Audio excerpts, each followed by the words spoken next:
So for problem number one, as you can see, the homework that you're supposed to do, the extra practice problems that I'd like you to do, are the odd numbered ones from the worksheet that you should have printed out. And so problem number one, you through three, I don't think on the worksheet you have the instructions for those, so at least A and B you don't. So here are the instructions, and so you'll know what to do. And I'll do number one so you can see how it goes, and then you'll do number three. I'll do a few of the other ones that I think you might have trouble with, or that I think would be the kind of like the best ones to show you examples for. And here we go. We're going to go ahead and get started. Part A says find y prime by solving the equation for y and differentiating directly or explicitly in terms of y. So if we do solve for y, we get y cubed is equal to x, and so by multiplying both sides, I should have done that first. What did I do? By multiplying both sides by y cubed, I keep hitting something wrong. Let's try this. Y cubed. Alright. Multiply by y cubed. So the y cubes cross out, cancel out, and you get y cubed equals x. And then how do we solve for y here? Well, we're going to take the cube root of both sides, or raise each side to the 1/3 power, either way. So we get y equals cube root of x, and hopefully you didn't put plus or minus because we do have an odd root. We don't need the plus or minus here.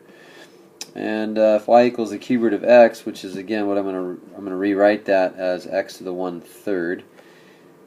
I know I get to use the power rule, and so y prime is equal to that power out in front multiplied by x to the 1/3 minus 1. So 1/3 minus 1, which is 1/3 minus 3/3. I like to write it like that. It helps me not make mistakes. 1 minus 3 is -2, so we get -2/3 as our exponent, and there we have our y prime. Okay, so there's y prime when y is defined in terms of x. So the part B is to find y prime by implicit differentiation, and so let's go ahead and rewrite the equation. X over, this is part B, x over y cubed is equal to 1. Okay, so the process would be, again, differentiate both sides with respect to x. Love having that constant on the right hand side. Differentiating the left side, notice that we have the, let's do this, let's write it like this, x over y of x, okay, cubed. We have the quotient of two functions, derivative of the right side is 0, and the quotient says that we're going to do low, which is y cubed, okay, of x, okay, d high, which is 1, minus high times d low. Now d low, the derivative of the denominator is 3 times y of x to the 2nd power, okay, and then we're going to multiply that by y by d, the derivative of y of x, okay, dx. Okay, now let's drop the x, so we have y cubed minus x times 3y squared. Yeah, let's write that as 3xy squared. Let's bring the 3 out in front. Okay, so if we bring the 3 out in front, we get minus 3xy squared, and then we're going to multiply that by y prime.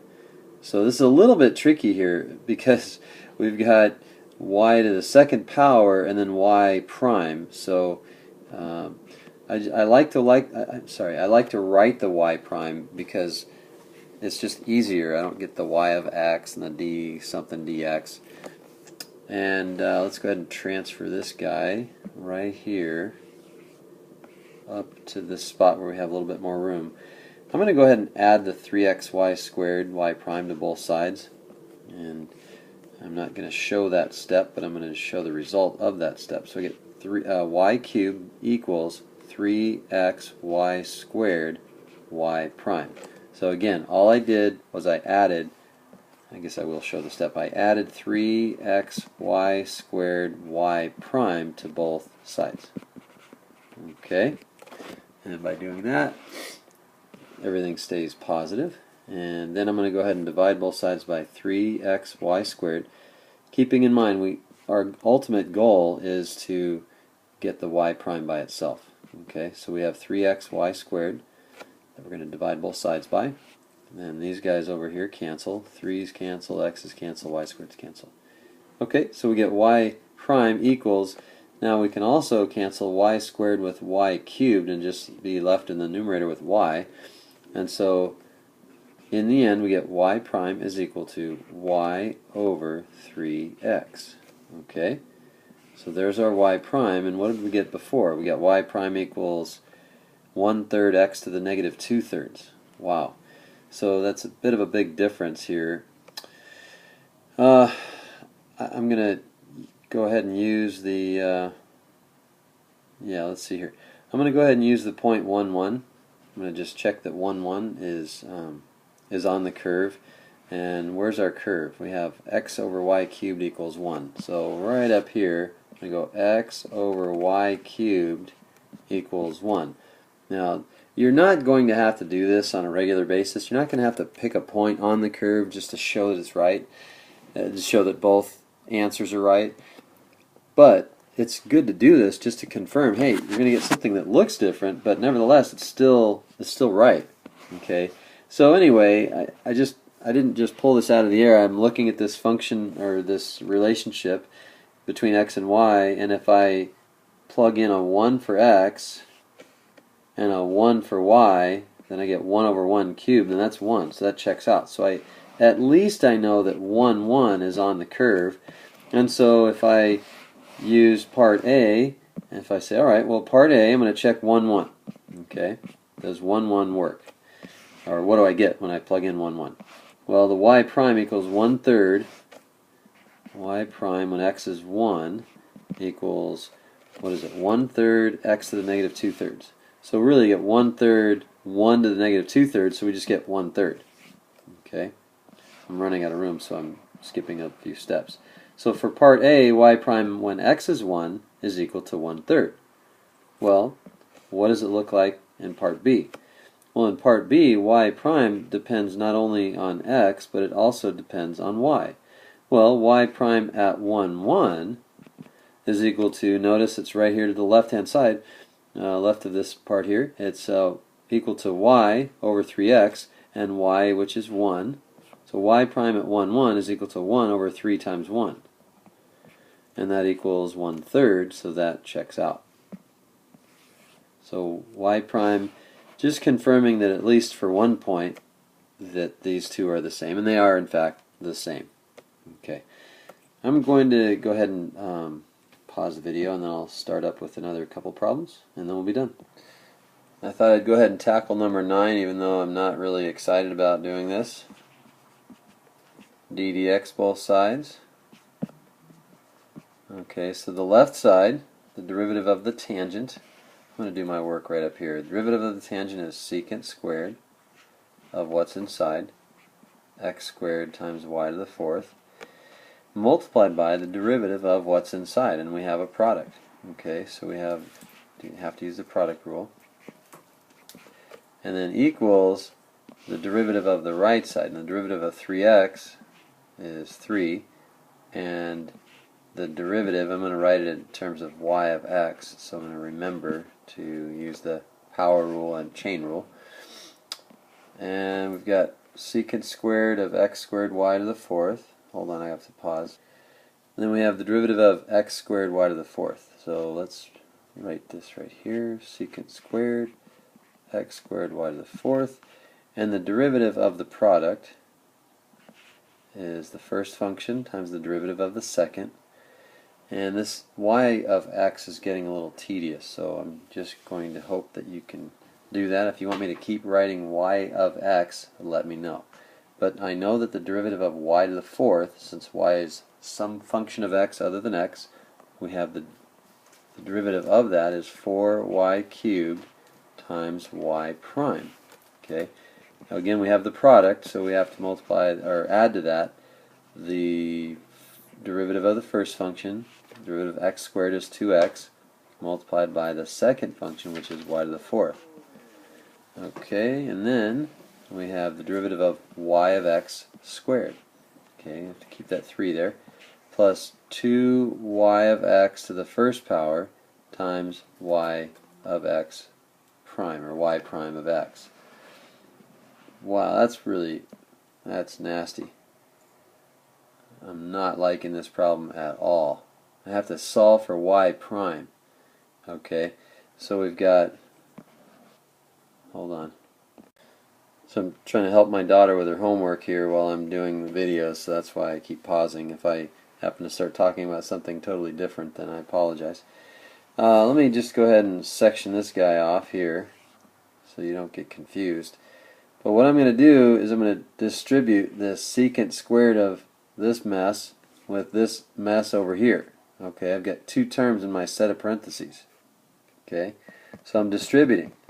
And when I multiply my, let me go back there. When I multiply the secant squared of that stuff, I get secant, let me write it in green actually, change colors here.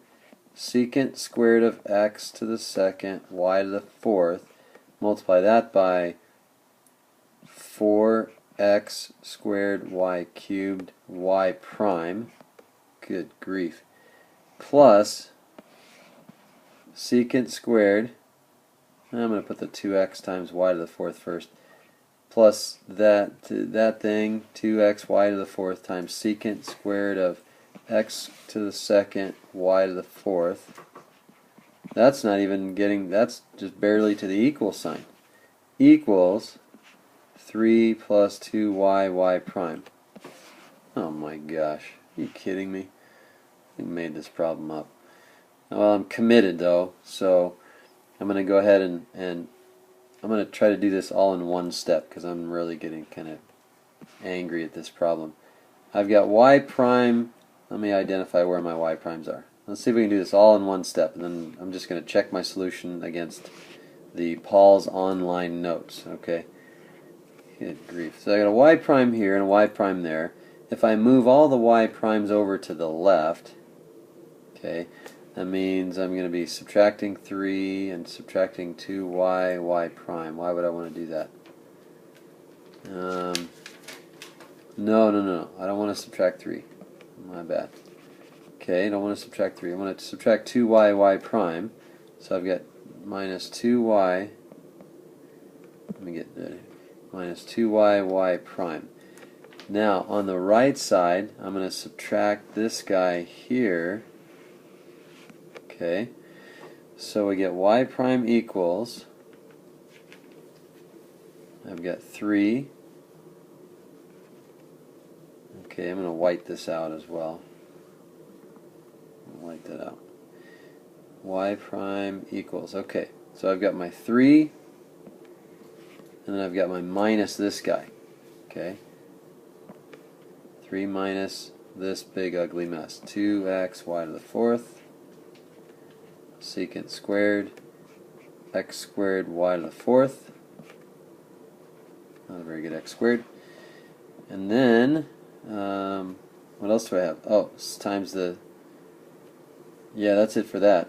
And then, on the left side, I still have all this big mess. But, if you think about it, you're going to factor out a y prime, and what you're left with is what we're going to divide both sides by, which is secant squared of x squared y to the fourth.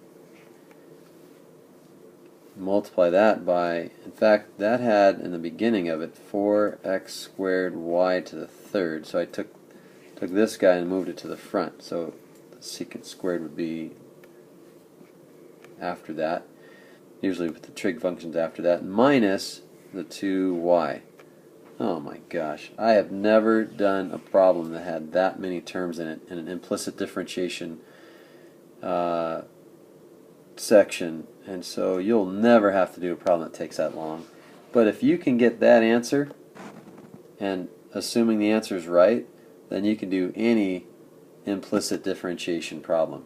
So I challenge you to not give up the way I almost did, but show more steps. Look at the steps on Paul's online notes, and I'm going to go ahead and check mine first. And if I'm going to pause the video, and I'm going to come back and tell you if I got it right or not.